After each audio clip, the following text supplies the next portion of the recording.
यह रही तुलसी माता जी की कथा।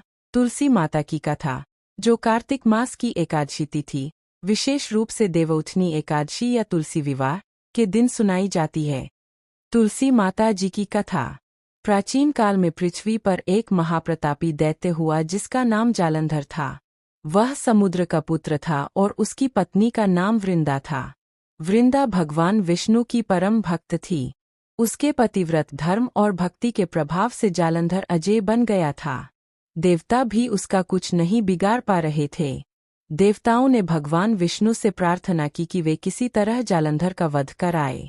भगवान विष्णु ने कहा, जब तक उसकी पत्नी का सतीत्व भंग नहीं होगा, तब तक जालंधर को कोई मार नहीं सकता। भगवान विष्णु ने जालंधर का रूप धारण किया और वृंदा के समक्ष प्रकट हुए। वृंदा ने अपने पतिव्रत बल से उन्हें पहचान लिया और समझ गई कि ये भगवान विष्णु है। उन्होंने अत्यंत क्रोधित होकर भगवान विष्णु को श्राप दिया, हे विष्णु, तुमने मेरे पतिव्रत को भंग किया है, इसलिए तुम पत्थर के रूप में शालिग्राम हो जाओगे। श्राप देने के बाद वृंदा ने स्वयं अग्नि में प्रवेश कर लिया। जब वृंदा का शरीर भस्म हो गया, तब भगवान विष्णु ने कहा, हे देवी, तुम भक्तवत्सला हो, तुम साक्षात लक्ष्मी के समान पूजनीय बनोगी। तुम्हारा यह रूप तुलसी के रूप में पृथ्वी पर प्रतिष्ठित होगा।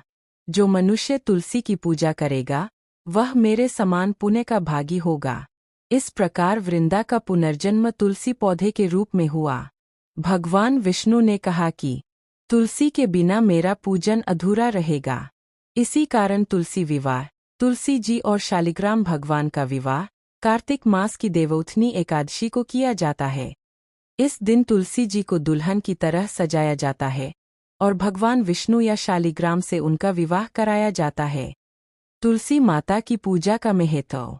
1. तुलसी जी घर में सुख, शांति और समृद्धि का वास कराती है। 2. तुलसी के बिना भगवान विष्णु का पूजन अधूरा माना जाता है। 3. तुलसी के पौधे के नीचे दीपक जलाने से पाप नष्ट होते हैं। 4. तुलसी विवाह करने से कन्यादान के समान पुण्य मिलता है।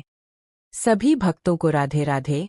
आप सभी को तुलसी माता जी की कथा पसंद आए तो सभी भक्तों को शेयर करें और हमारे YouTube चैनल को सब्सक्राइब करें। राधे राधे।